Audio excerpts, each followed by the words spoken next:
जिंद बर ममता जिंद बर भोरी भोरी भोरी भोरी ममता जिंद बर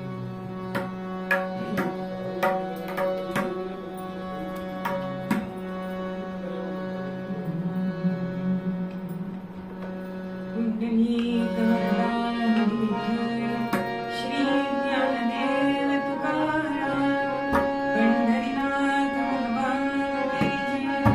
माऊली ज्ञानेश्वर महाराज की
आपण महिमा कितीही वर्णन केला तरी तो अपुराच आहे.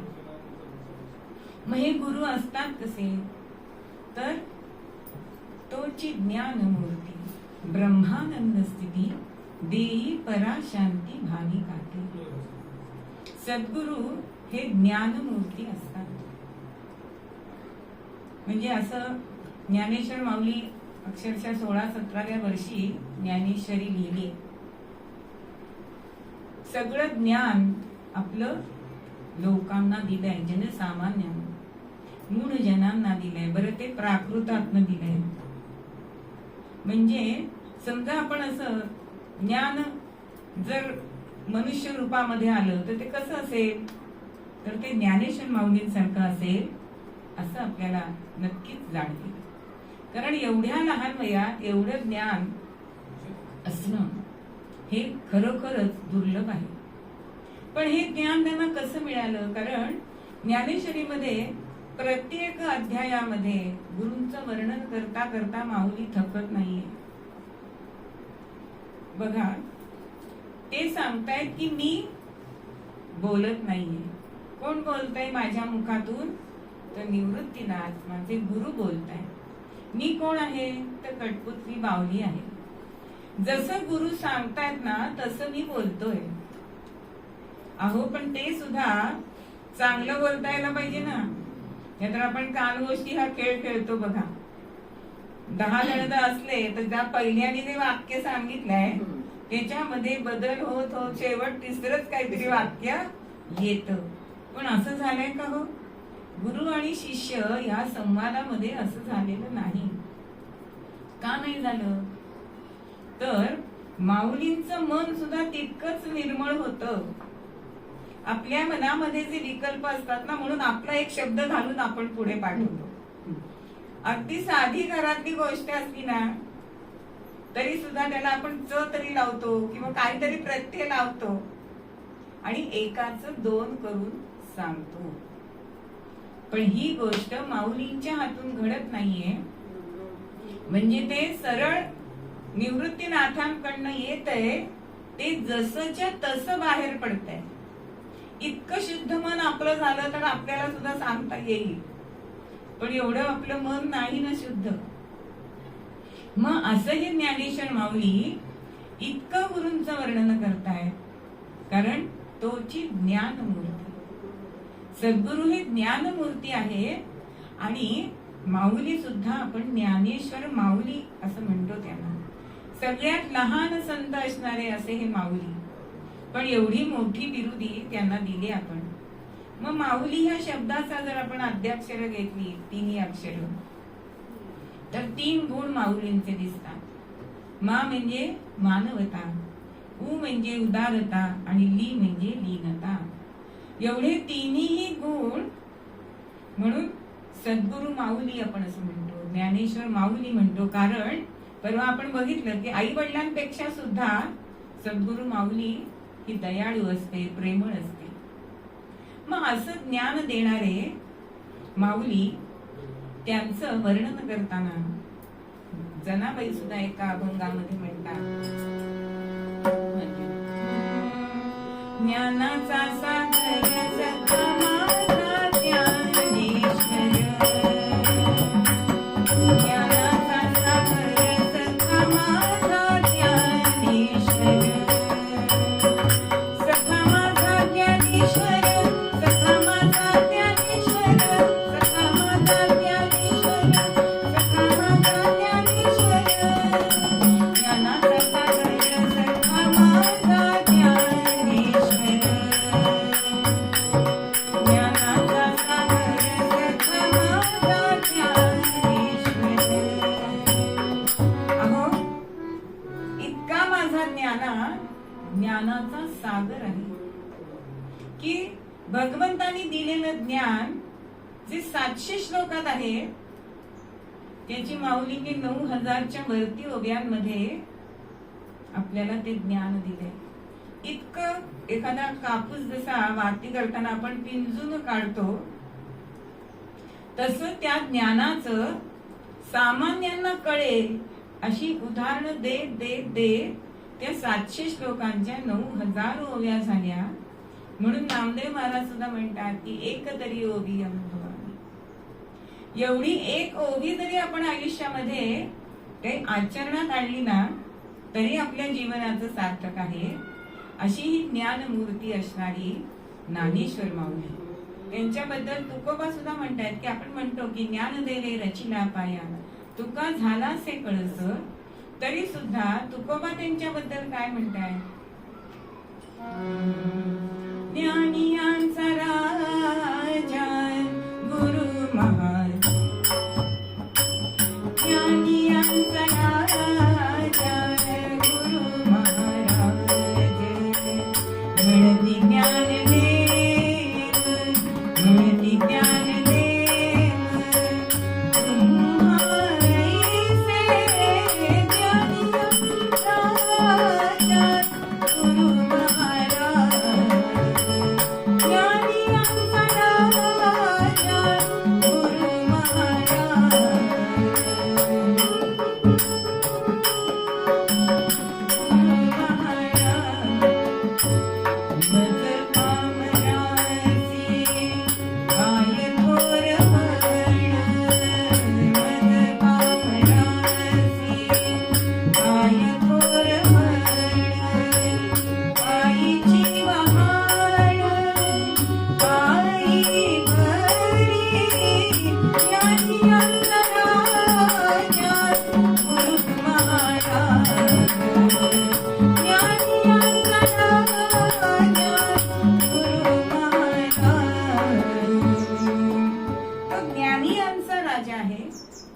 आणि तिथे मी पामर आहे असं तुकोबा म्हणताय. म्हणजे ज्यांच्या अभंगामध्ये वेद श्रुती यांचं आपल्याला ज्ञान मिळतं असे तुकोबा सुद्धा या ज्ञानेश्वर माऊलींना सांगताय की मी किती पामर आहे, की माझी जागा वहाण. अहो जेथीची वस्तू तिथेच चांगली दिसते, तसा मी इतका पामर आहे की तुमच्या पायातली मी इतका नगण्य आहे तुमच्या पुढे, इतका तुम्ही ज्ञानाचा सागर आहात. असंच दुसरं उदाहरण आपण ज्ञानमूर्तींचं घेतलं तर वेदव्यास. आपण गुरुपौर्णिमेला सुद्धा व्यास पौर्णिमा असं म्हणतो, कारण असा एकही विषय नाही की व्यासांनी त्याच्याकडे बघितलं नाही. उलट आपल्यासाठी 4 वेदांमध्ये त्यांनी विभागणी केलेली आहे आपल्यासाठी. आणि जे सगळं ज्ञान आहे ते आपल्याला दिलंय. मग ज्ञानमूर्ती कोणाला म्हणायचं? की जे दुसऱ्याला ज्ञान देतात त्यांना ज्ञानी असं म्हटलं जातं. समर्थ सुद्धा व्याख्या करतात की जो पूर्ण समाधानी, जो ज्ञानी त्याला म्हणावं, जो पूर्ण समाधानी असतो त्यालाच ज्ञानी म्हणावं.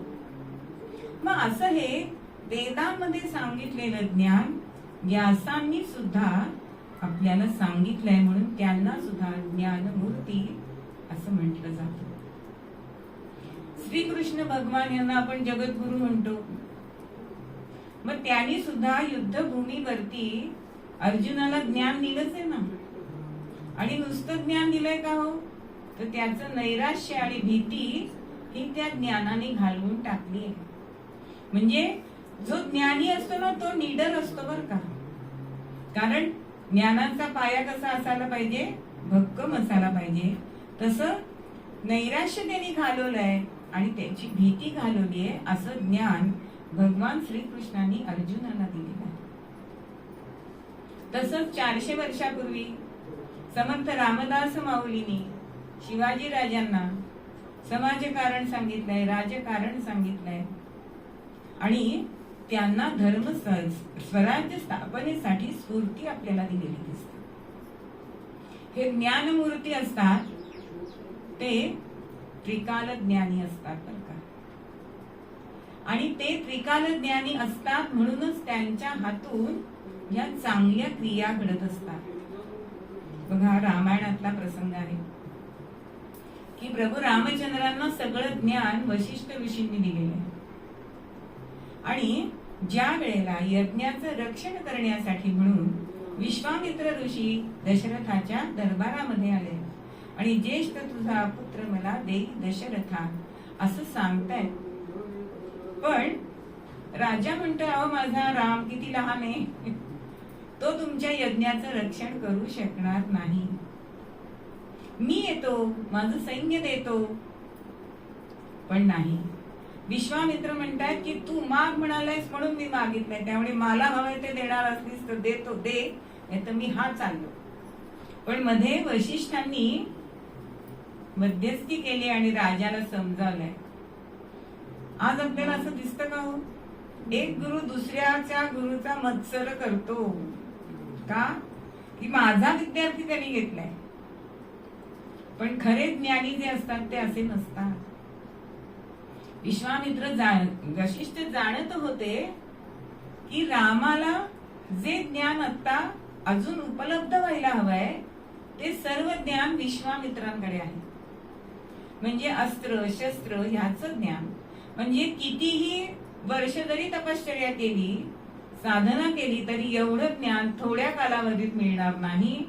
ते त्यांच्या सहवासात राहून रामरायाला मिळणार आहे, लक्ष्मणाला मिळणार आहे. आणि म्हणून दशरथाला तो सांगतोय की तुला शापवाणी हवी का मुलाला देतोय. कारण वशिष्ठ हे इक्ष्वाकू कुळाचे पुरोहित होते. पुरोहित म्हणजे काय हो, पूर्ण वंशाचं हित पाहणारे ते पुरोहित. नुसती कुडकुड्या पूजा सांगणारे त्याला पुरोहित म्हणत नाही. जसे पूर्वी फॅमिली डॉक्टर असायचे ना, तसे फॅमिली पुरोहित पण असायचे. मग असे वशिष्ठ दशरथ राजाला सांगताय की तू नकार देऊ नकोस. पण राजाने ऐकायला पाहिजे, म्हणून वशिष्ठाने अजून एक युक्ती केली. काय केलीये, कौसल्येकडे गेले आणि कौसल्येची समजूत घातली. काय घातलीये, तुला सुनमुख बघायचंय का, हा आत्ता गेला ना तर सून घेऊनच येणार आहे. म्हणजे त्रिकाल ज्ञानी असणारे वशिष्ठ कौसल्य मातेला सुद्धा समजवतात. कारण फारा दिवसांनी मूल झालं की त्याच्यावरती आपण फार त्याचं प्रेम, त्याचा लाड करतो किंवा त्याला दूर ठेवत नाही. पण शिक्षण किंवा ज्ञान ही गोष्ट अशी आहे की आई वडिलांपासून लांब राहिल्याशिवाय ती मिळत नाही. आणि हे वशिष्ठ जाणत होते. आणि म्हणून विश्वामित्रांबरोबर त्यांना पाठव.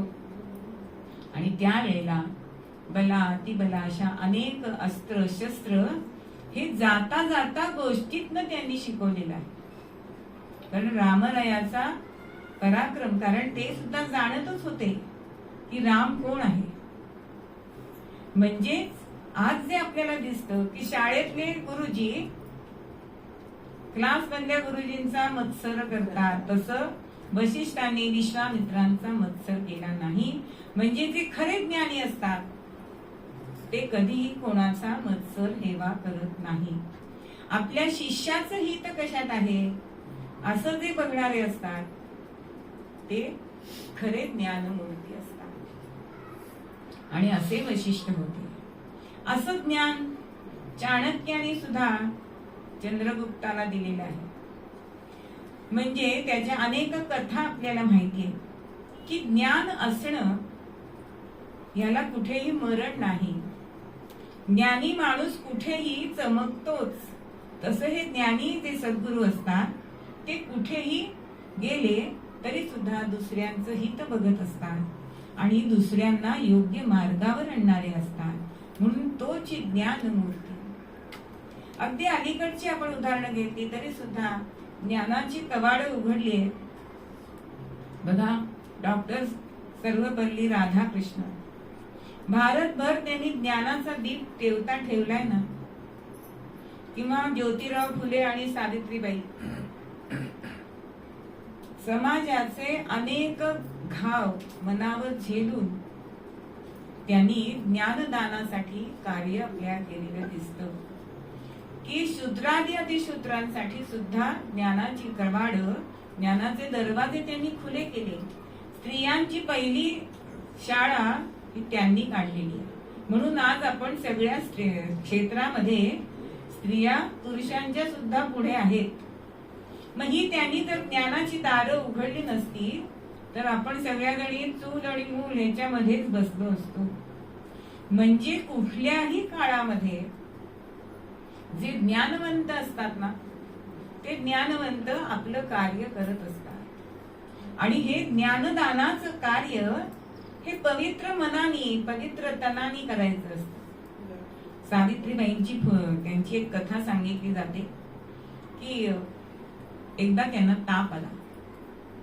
आता ज्योतिराव म्हणतात की तुला आता आपण औषध आणूया. तर त्या म्हणतात की मला औषध नकोय, मला अजून एक साडी घेऊन द्या. आता औषध आणि साडी याचं कसं काय हो परिमाण ज्योतिरावांना समजत नाही.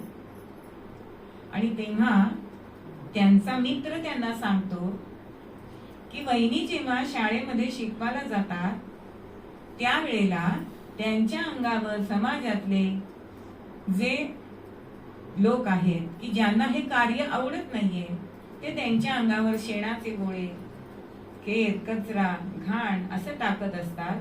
आणि मग त्यांनी नेसलेलं वस्त्र हे मलिन होतं.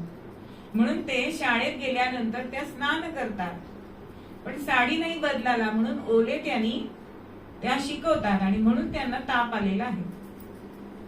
म्हणजे ज्ञानदानासारखं कार्य पवित्र मनाने जसं करायचं तसं पवित्र तनाने सुद्धा करायला पाहिजे. हेच आपल्याला ह्या कथेतनं किंवा दृष्टांतातून दिसतं. मग असं हे ज्ञान देणारे सद्गुरू असतात.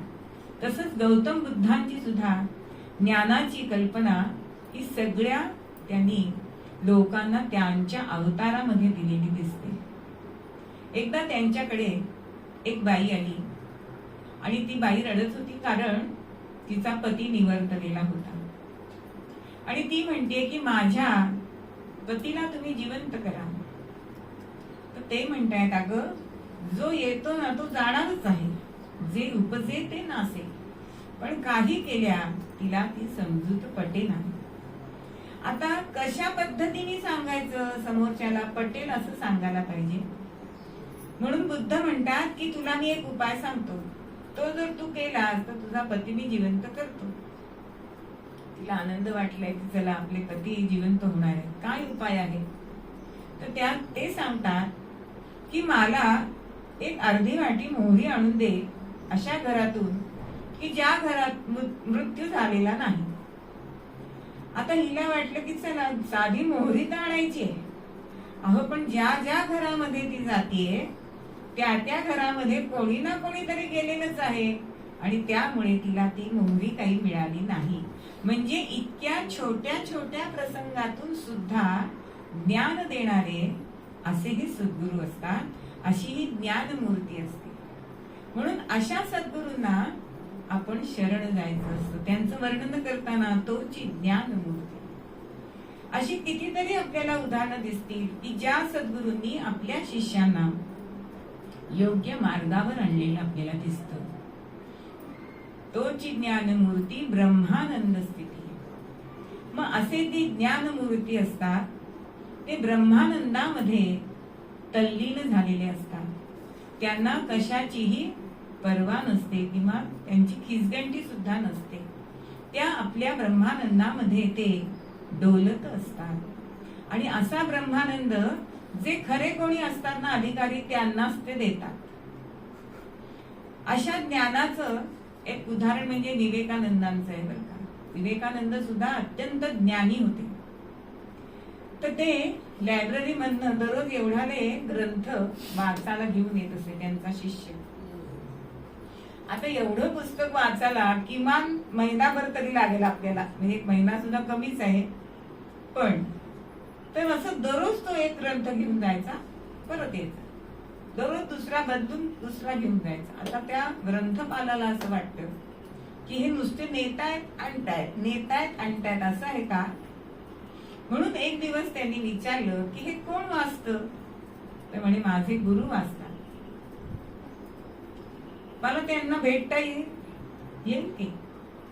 आणि जेव्हा तो ग्रंथ जेव्हा बदलाला आला तेव्हा त्याच्या बरोबर हा ग्रंथपाल विवेकानंदांच्याकडे गेला आणि विवेकानंदांना विचारले की तुम्ही नुसतं पानं उघडता का काय करता काय. तर म्हणे नाही मी वाचतो सगळं शब्दन शब्द. म्हणे तुम्ही कुठलंही विचारा. म्हणून त्यांनी एक पान असं उघडलं तर ती उघडलेल्या पानावरची सुरुवात केली आहे आणि त्याच्यातला मजकूर शब्दन शब्द तसा विवेकानंदांनी सांगितला. त्याला सुद्धा आश्चर्य वाटलं की एवढे ज्ञानी लोक आजही जगात आहेत आणि असं बुद्धी आपली ज्ञान वाढवता येतं बरं का. आपल्याकडे असं स्तोत्र सुद्धा आहे, प्रज्ञा विवर्धन स्तोत्र. अण्णासाहेब पटवर्धनांच्या बाबतीत सुद्धा ही गोष्ट झाली होती की परीक्षेमध्ये पुस्तकातला शब्दन शब्द लिहिलेला म्हणून शिक्षकांना असं वाटतं की त्यांनी कॉपी केली आणि म्हणून तो पेपर रिजेक्ट केलाय. ते म्हणतात का केला? म्हणे तुम्ही बघून लिहिलंय. म्हणे नाही, तुम्ही जो शब्द म्हणाल त्याच्या पुढचं मी सांगतो तुम्हाला न बघता.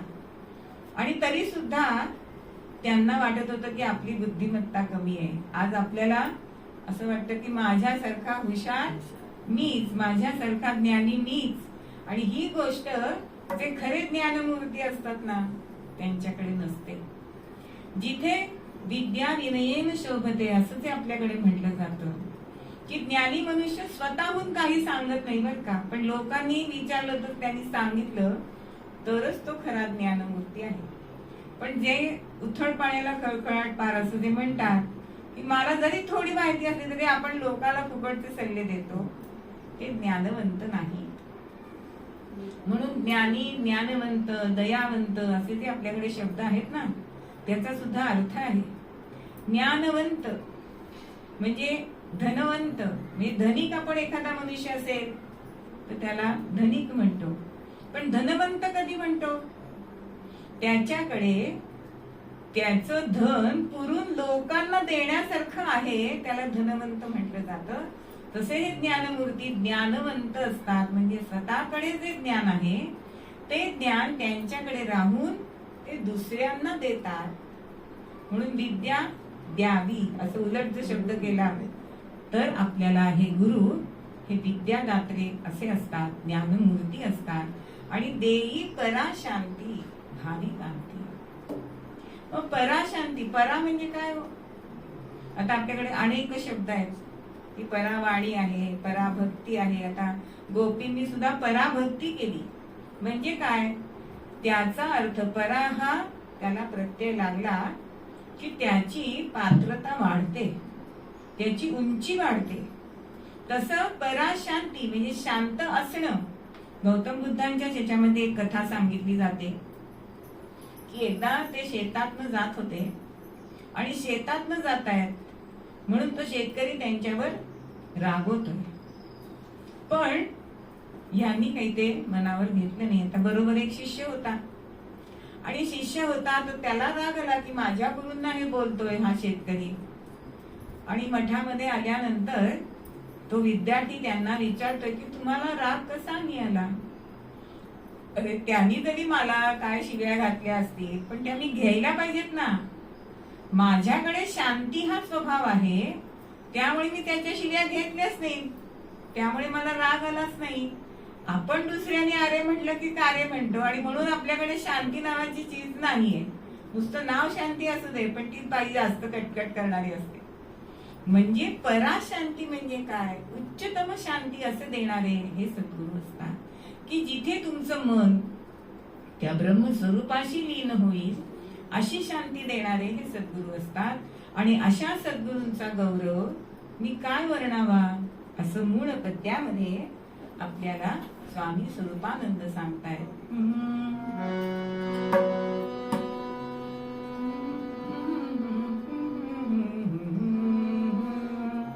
गुरु तोची देव कैसा तेरी भाव, गुरु तोची देव कैसा तेरी भाव, सद्गुरु प्रभु काय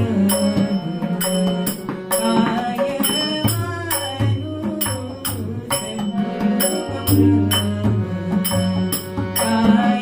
सद्गुरु काय मानू, तुझी देव कैसा तेरी भाव.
म्हणते का पद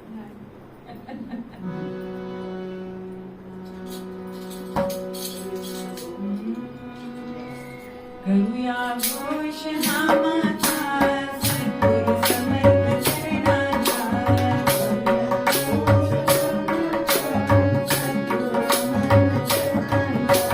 करूया घोष नामाचा सद्गुरु समर्थ चरणाचा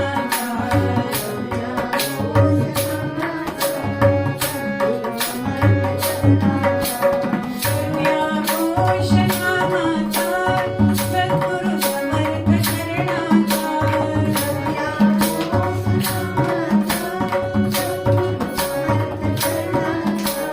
करूया घोष नामाचा सद्गुरु समर्थ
काल आपण ज्या गुरूंचं आख्यान बघितलं त्यांच्या शिष्याचं आज आपण आख्यान घ्यायचंय.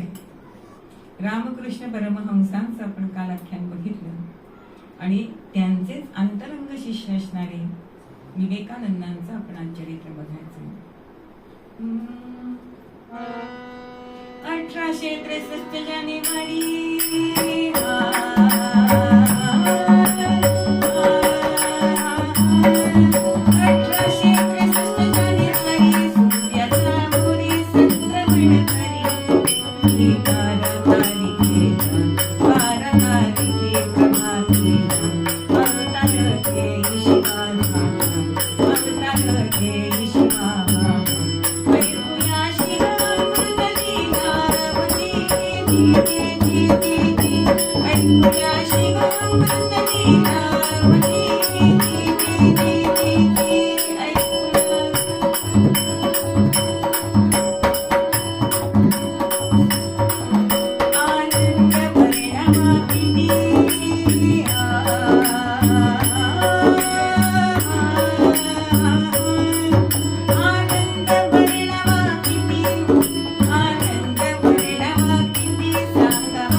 झाली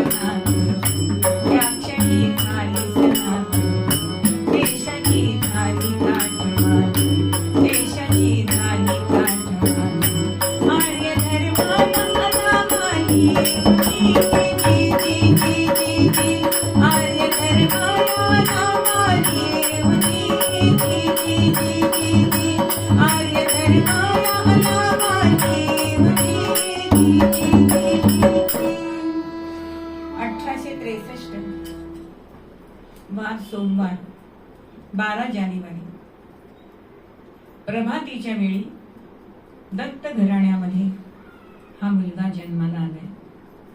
संक्रमण झालंय, सूर्याचं संक्रमण आपल्याला वंशामध्ये दिसतं आणि ह्या मुलांनी विचारांचं संक्रमण तिथे केलेलं आपल्याला दिसतं. असा हा मुलगा ज्यावेळी जन्माला आला तो शिवाचा अवतार आहे. बरं, शंकरांची उपासना भुवनेश्वरी मातांनी केली होती आणि त्यांच्या कृपा प्रसादाने हा मुलगा त्यांना झालेला आहे. आता ह्या मुलांनी आपलं घराणे सुद्धा कसं शोधलंय हो बघा. दत्त हे आडनाव आहे. दत्त म्हणजे देणारा. मग कायम स्वरूपी काही ना काहीतरी देत राहणारा असा हा मुलगा आहे. वडिलांचं नाव विश्वनाथ. मग विश्वनाथ म्हणजे सगळ्या जगाचा विश्वनाथ ज्याला भारताला करायचा आहे, हा जो विचार त्यांनी त्यावेळी मांडला. आज आपण म्हणतो विश्वगुरु भारत होणार आहे, ते त्यांनी 150 वर्षापूर्वी सांगून ठेवलेलं आहे. म्हणजे विश्वनाथ हे आपल्या वडिलांचं नाव त्यांनी त्यावेळी त्याच्यासाठी केलं होतं. माता भुवनेश्वरी. अहो, सर्व विषयांच्या दलदलीमध्ये जे त्रिभुवन अडकलंय त्याला काढणारी अशी ही भुवनेश्वरी माता, म्हणून माता सुद्धा भुवनेश्वरी ही निवडली आपल्यासाठी. आजोबा होते दुर्गाचरण. दुर्गाचरण म्हणजे दुर्गा मातेचे पाय आपल्या हृदयात धरणारे, म्हणजे संन्यस्त वृत्तीने राहणारे असे ते आजोबा होते. आणि तीच वृत्ती आजोबांची ह्या मुलामध्ये आपल्याला आलेली दिसते. आता 12व्या दिवशी पाळण्यामध्ये घातलंय आणि नरेंद्र असं नाव ठेवलंय, पण बंगाली भाषेमध्ये नोरेन असं म्हटलं जातं. आणि हा मुलगा दिसामासा वाढू लागलाय, पण मुलाचे पाय पाळण्यात दिसतात. अहो, छोट्या छोट्या गोष्टींना सुद्धा भुवनेश्वरी मातांना जाणवत होतं की हा मुलगा कोणीतरी वेगळा आहे. आता कथा कीर्तनांना आपण न्यायचं. संस्कार ही माता पहिल्यांदा करत असते. म्हणजे असं म्हटलं जातं की 0 ते 6 वर्ष याच्यापर्यंत मातेनी संस्कार करायचे असतात. आणि ते संस्कार भुवनेश्वरी माता ह्या नोरेंवर करतायत. एकदा असं झालं की, कारण विश्वनाथ बाबू सुद्धा अत्यंत दानशूर होते. पेशा वकिलीचा होता, त्यामुळे अनेक प्रकारची माणसं त्यांच्याकडे येत असत. आणि ते जे दान द्यायचे तसं हा मुलगा पण करायला लागला. कारण आपल्या घरामध्ये जे चालतं तेच संस्कारांनी पुढे येतं.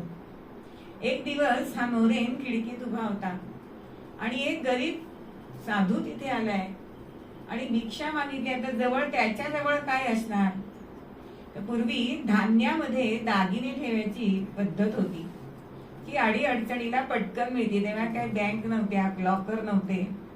मग त्या धान्यातला एक दागिना त्यांनी त्या साधूला दिलाय. अहो, आज एक पैसा सुटत नाही. आपण लहान मुलाला जरी नोट दिली तरी घट्ट धरून ठेवतो की मी. पण दातृत्वम वंशपुण्येन असं म्हटलं जातं. तसा हा नोरेन अत्यंत दानशूर होता. तसाच मानवाचा जो माणुसकी हा गुण आहे हा त्याच्यामध्ये होता. एकदा आईकडनं 1 रुपया घेतलाय आणि जत्रेला गेलाय आणि तिथून दुर्गा मातेची, काली मातेची मूर्ती आणली 1 रुपयाची. आणि येता येता असं झालं की एक लहान मूल घोडागाडी खाली येतंय. अहो, हातातली मूर्ती पडलीये आणि त्या मुलाला वाचवली. तो जो गाडी खाली बाळ येणार होतं त्याला पटकन बाजूला घेतलाय. मग मातीची मूर्ती फुटली तरी चालेल, पण खरं मूल वाचलं पाहिजे ही भावना असणं हेच महत्वाचं आहे. आणि त्यावेळेला घरी येऊन रडत रडत भुवनेश्वरी मातांना सांगतोय की आई, मूर्ती फुटली, पण मुलाला रागवली नाहीये, उलट तुझा गुण काय आहे हे तिने सांगितलं. एकदा कथा कीर्तनांना गेलेले असताना काय झालं की ते पुराणिक बुवा सांगत होते की मारुती हा आहेच, कारण तो चिरंजीव आहे, तो सगळीकडे आपल्याला भेटू शकतो. आता हे पुराणात सांगायच्या कथा, पण अहो या नवरेंनी ती खरी धरली आहे. आणि आता आपल्याला मारुती दिसणार कुठे असतो?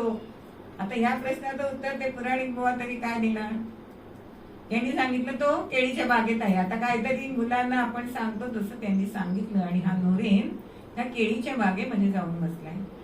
बघतोय की कधीतरी मारुती राय येतील. आता सकाळपासून हा गेलेला, घरी आला नाही जेवायला, म्हणून भुवनेश्वरी माता त्यांना शोधायला जात आहे. तेव्हा मारुती दिसल्याशिवाय मी घरी येणार नाही असं हा बाळ सांगतोय. तेव्हा आईला सगळं कळलंय की या गुरुजींनी पुराणिक बुवांनी सांगितलंय म्हणून हा तिथे आलाय. पण आईनी असं सांगितलं नाही की ते खोटं बोलले. म्हणजे मुलाला समजवायचं कसं हे सुद्धा आपल्याला याच्यातनं दिसतं. ती म्हणते की अरे तो रामरायाचा सेवक आहे ना, मग रामरायाने त्याला काहीतरी काम सांगितलं असेल म्हणून तो तुला आत्ता भेटणार नाही. तो आला की तुला भेटेल, तू आत्ता घरीच आहे. म्हणजे असं समजावून सांगणारी माता. एकदा असंच झालं की विश्वनाथ बाबूंनी त्यांना विचारलं की तू कोण होणार? तेव्हा त्यांनी सांगितलं मी गाडीवान होणार. आता घरी घोडागाडी होती, त्याचा तो सारथी जो होता हाकणारा, त्याचा तो पोशाख, लाल पोशाख, त्याची डोक्यावरची टोपी वगैरे असं. म्हणजे पूर्वी आपल्या पिढीला कोणी विचारलं की ड्रायव्हर कंडक्टर होणार आहे आपण सांगायचो. तसं तो मुलगा म्हणतो, नोरेन म्हणतो की मी गाडीवान होणार. आता असं म्हटल्यानंतर विश्वनाथ बाबूंना वाईट वाटलं की आपण एवढे वकील आणि हा गाडीवान होणार. पण भुवनेश्वरी माता त्याला घेऊन गेले आतल्या खोलीत, आणि तिथे कृष्णार्जुनाचा रथ होता. तुला गाडीवान व्हायचंय ना? हो, पण कसा होशील? या कृष्णासारखा हो. असा तू गाडीवान झालास तर जगाचं सुद्धा सारथ्य तू करू शकतोस. हा आत्मविश्वास त्याला दिला. मुलांच्या मनाची घडण ही कशी करायची ह्या विवेकानंदांच्या आपल्याला चरित्रातनं दिसते. अत्यंत लहानपणी कोपिष्ट होता. दिसा माझी बाळला बाळ,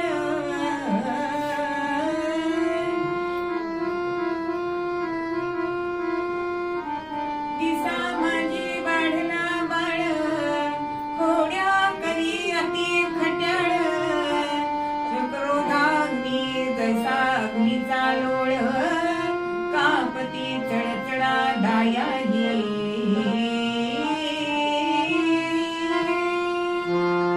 दिवस चाललेले आहेत. आता मित्रांबरोबर बाहेर पडलाय, खेळतोय आणि खोड्या काढायचा, आणि त्याला हवं तोच खेळ खेळायचा.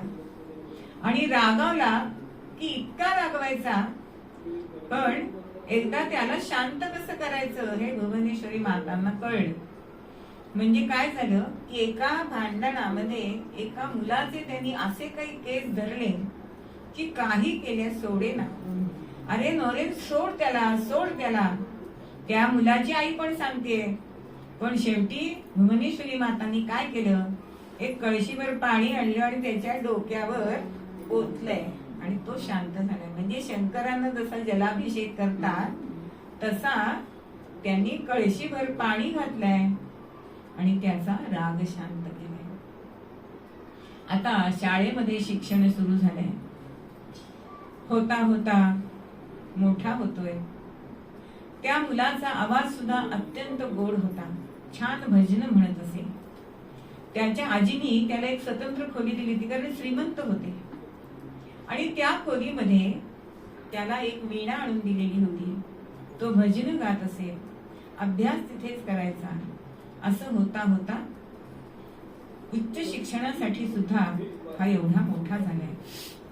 आता उच्च शिक्षण घेण्यासाठी म्हणून कॉलेजमध्ये जायला लागले. पण मनामध्ये लहानपणापासून जी होती इच्छा की देव मला कसा भेटेल, म्हणून जे कोणी अधिकारी पुरुष दिसतायत त्यांना विचारतोय की तुम्ही देव पाहिलात का, तुम्ही देव पाहिलात का. पण सगळ्यांचं उत्तर आम्ही अजून तरी पाहिला नाहीये. आणि त्यामुळे देव आहे की नाही हा संभ्रम नरेनला होता. आणि एकदा सगळ्यांची सहल तिथे निघाली.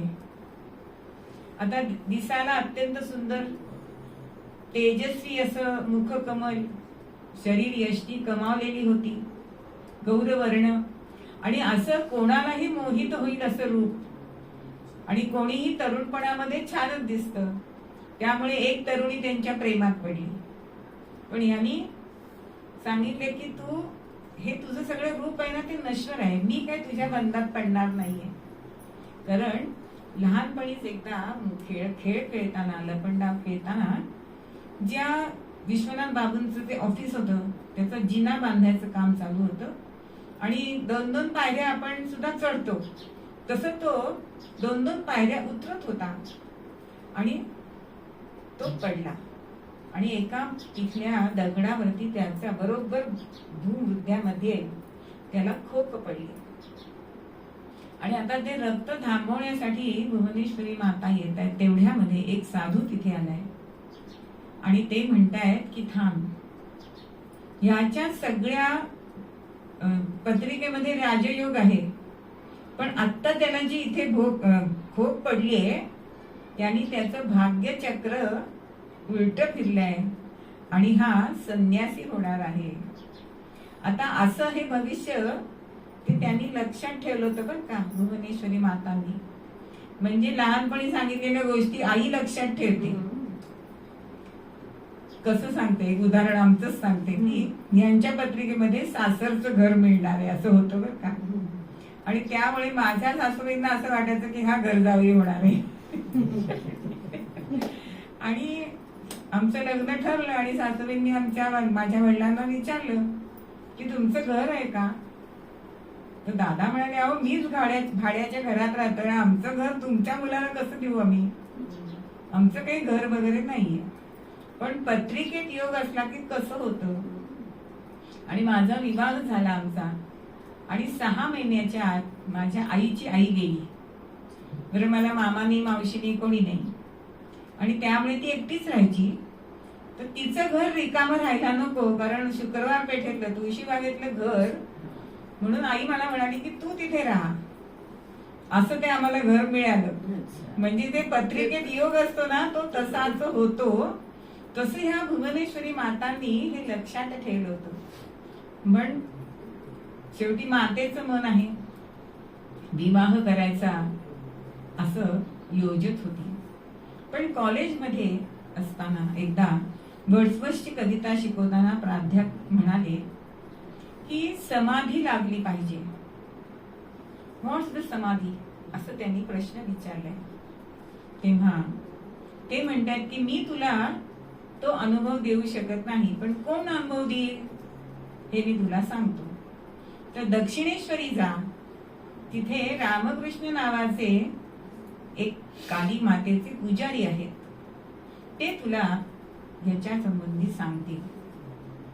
आणि हा खरंच तिथे गेलाय. आणि जो प्रश्न सगळ्यांना विचारायचा तोच प्रश्न रामकृष्णांना विचारलाय. आणि रामकृष्णांनी त्याला जे उत्तर हवंय ते दिलंय.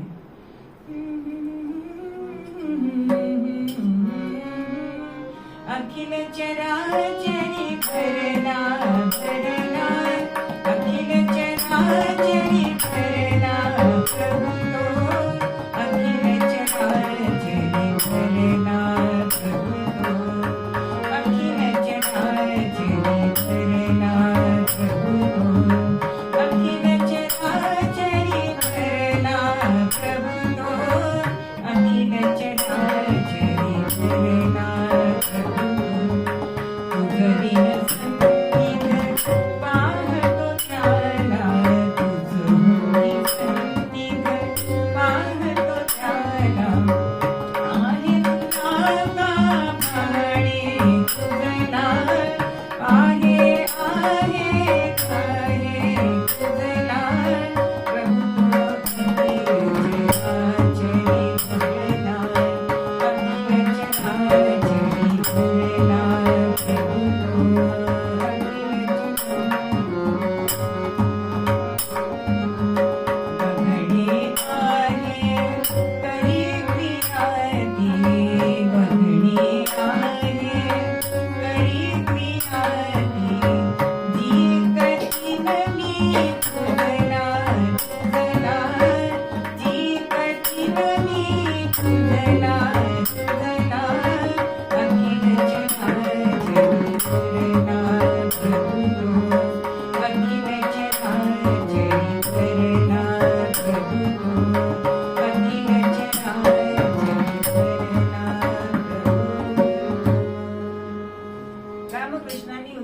पाहिलंय?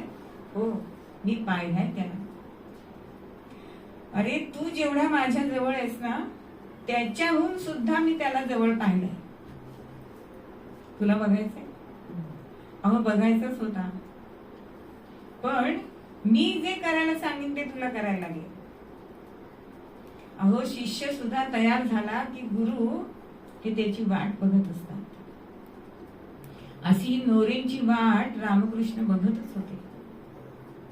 आणि खरोखरच देव आहे का, समाधी म्हणजे काय आहे ते प्रश्न त्याला होते.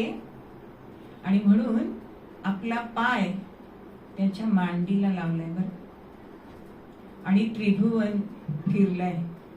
म्हणजे भगवंतानी जेव्हा विश्वरूप दर्शन अर्जुनाला दिलं आणि तेव्हा तो तसा घाबरला होता, तसा नरेंद्र ह्या चमत्काराने घाबरलाय. आणि तो म्हणतो, अहो मला आई वडील आहेत, मला जगायचं आहे.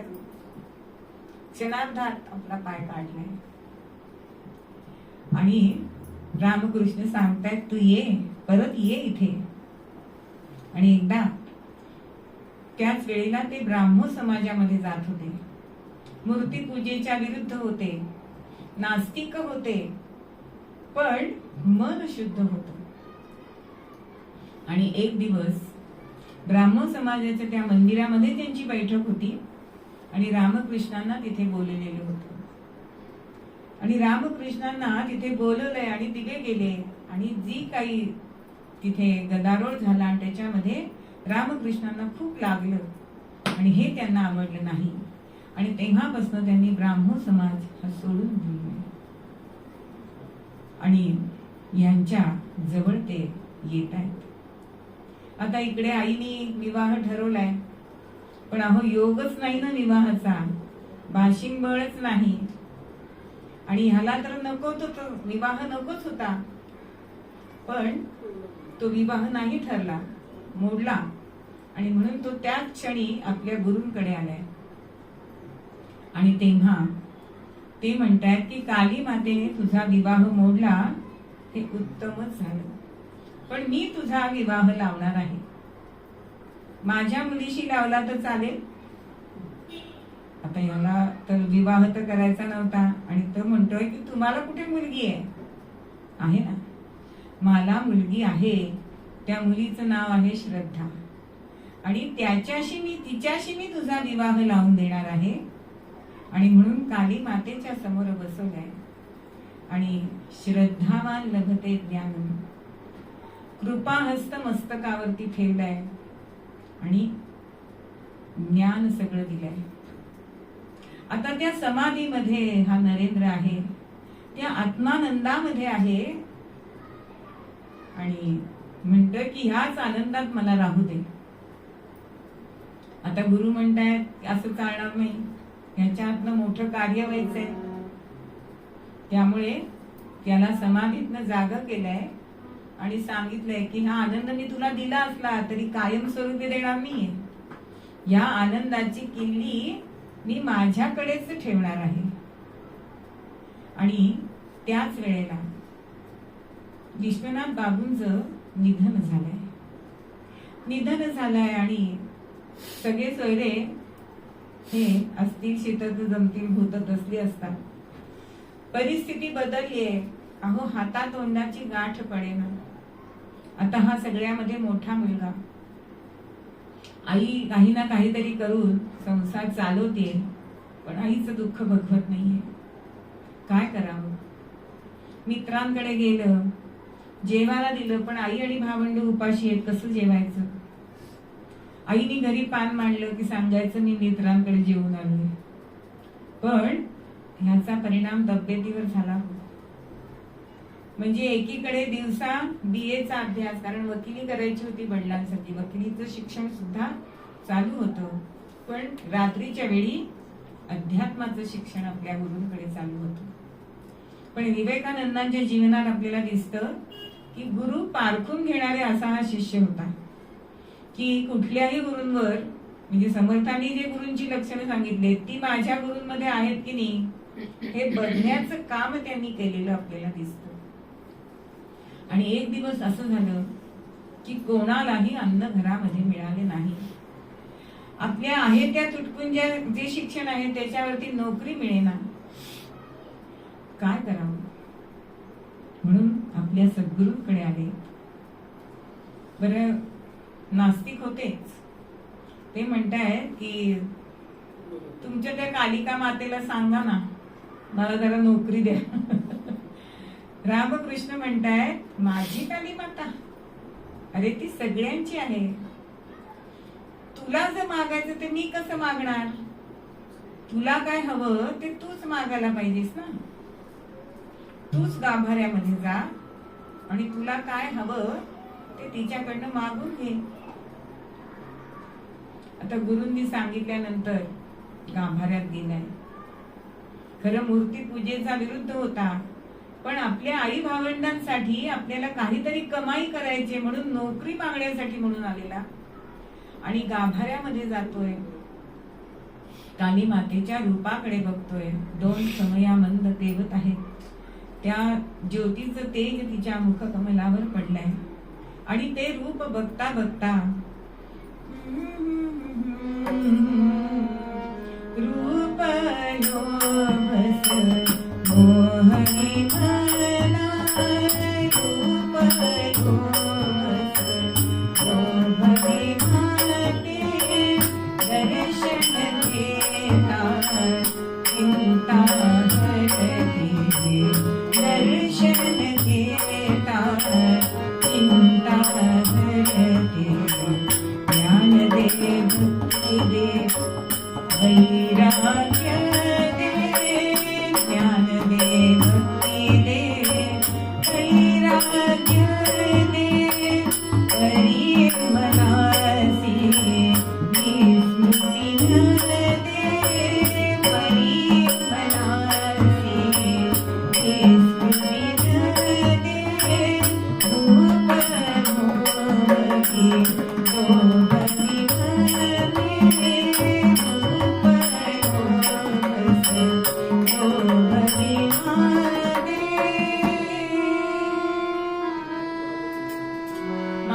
काली मातेचं रूप बघितलंय आणि मुखातनं नोकरी दे आलंच नाही हो. ज्ञान दे, भक्ती दे, वैराग्य दे असं मागितलंय आणि बाहेर आलाय. गुरूंनी विचारलंय, मागितलंच तुला काय हवं ते? तो म्हणतो, नाही, माझ्या तोंडातनं वेगळंच काहीतरी गेलं, जा पुन्हा. अहो, पण व्यावहारिक सौख्य नकोच होतं. त्यामुळेच भगवतीकडे 2-3 वेळा जरी गेला तरी तेच मागणं केलंय. आणि खरोखरच लोकांना असं वाटायला लागलं की हा नरेन, ह्या रामकृष्ण जसे बेडे म्हणून समजले जात असत तसा हा वेडा झालाय. वेडा झाला हा नरेन, फुकटची खेळा वेडा झाला हा नरेन, फुकटची खेळा वेडा.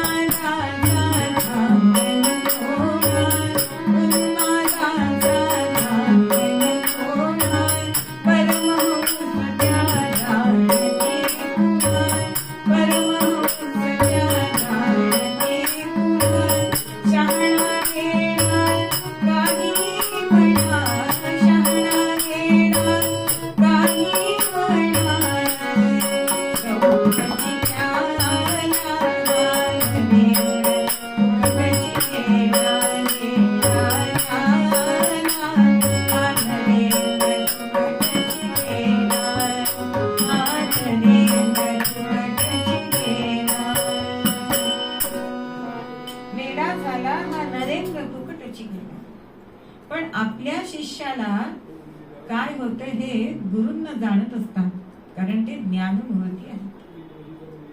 आणि खरोखरच एक दिवस त्यांनी नरेनला जवळ बोलवलं आणि म्हणताय की तुझ्या जीवनाचं काय कार्य आहे ते मी तुला सांगणार आहे. तुला आपल्या धर्मोद्धार करायचा, संगोपन करायचंय.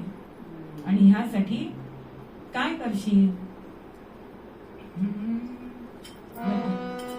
मानिसे मातु राम जाणूनी, मानिसे माते राम मानुनी,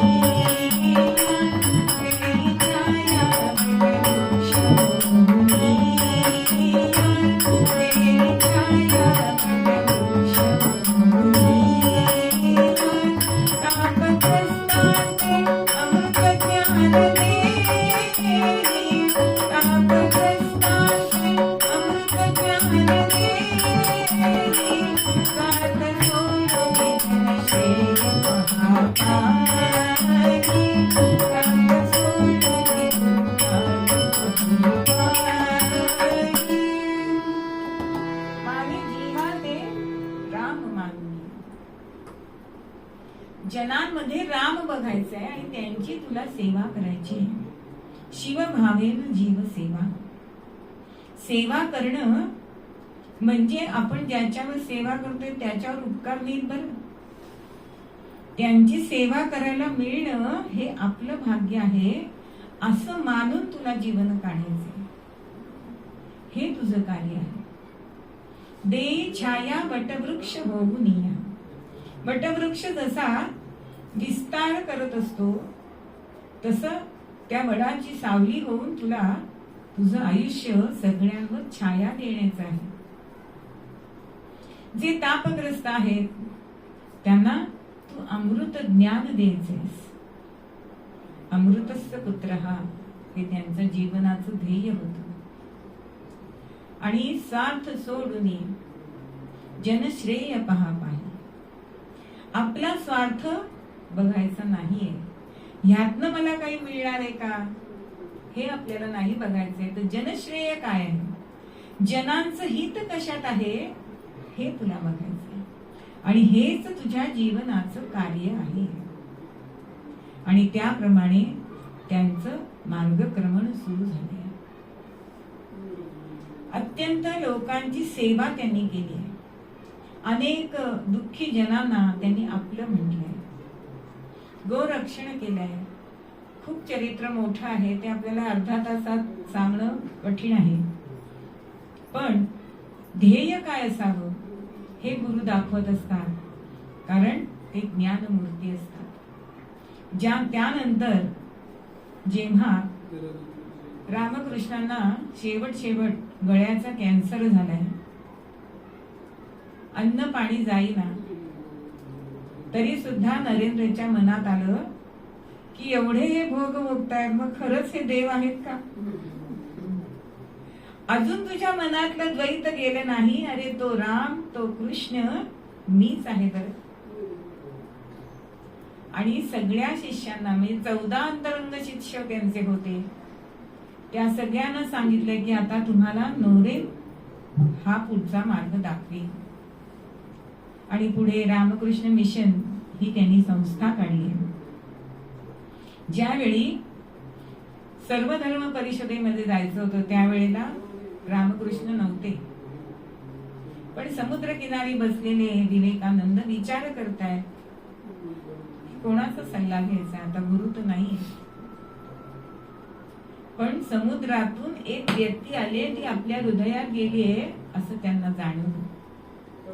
आणि ही व्यक्ती दुसरी तिसरी कोणी नसून आपले गुरुच आहेत हा ठाम विश्वास. आणि म्हणून तो आशीर्वाद समजून शारदा मांचा आशीर्वाद घ्यायला गेले.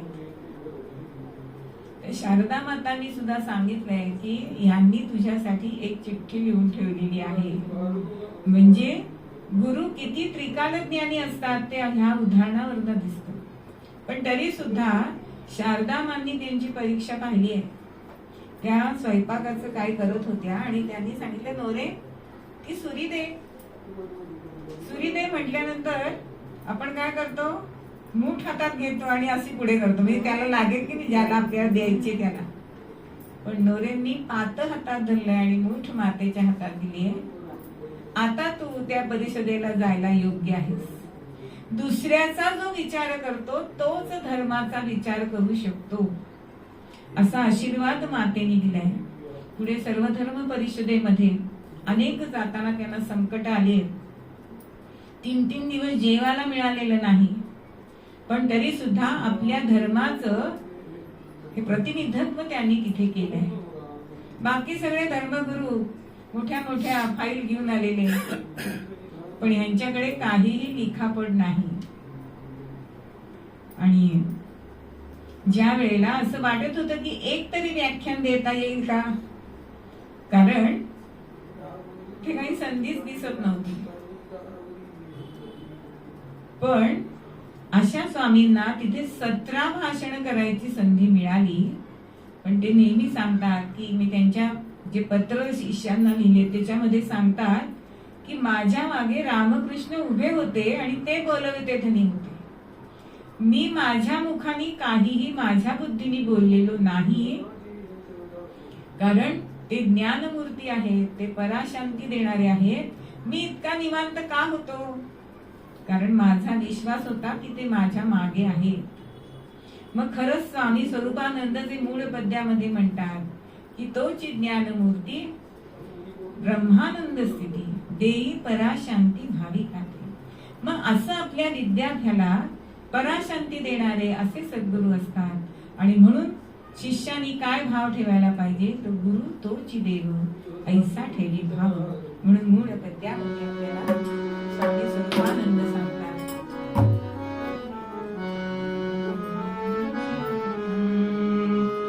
गुरु तोची देव ऐसा ठेवी भाव.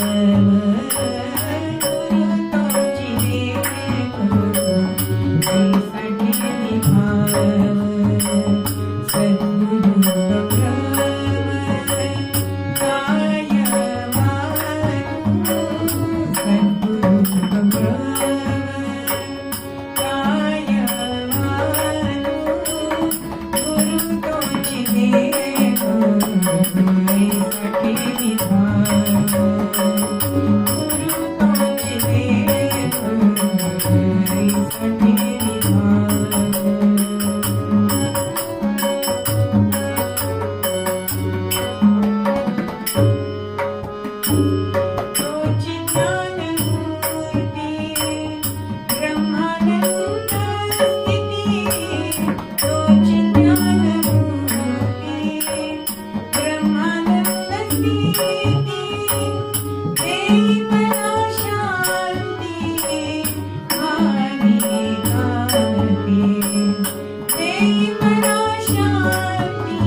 श्री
दीनही दुबळा कोणी दिसता, दीनही दुबळा कोणी दिसता, उदार करतो करण्याला सद्बुद्धी दे मुला, श्री भगवंता दे मुला, श्री भगवंता दे मुला.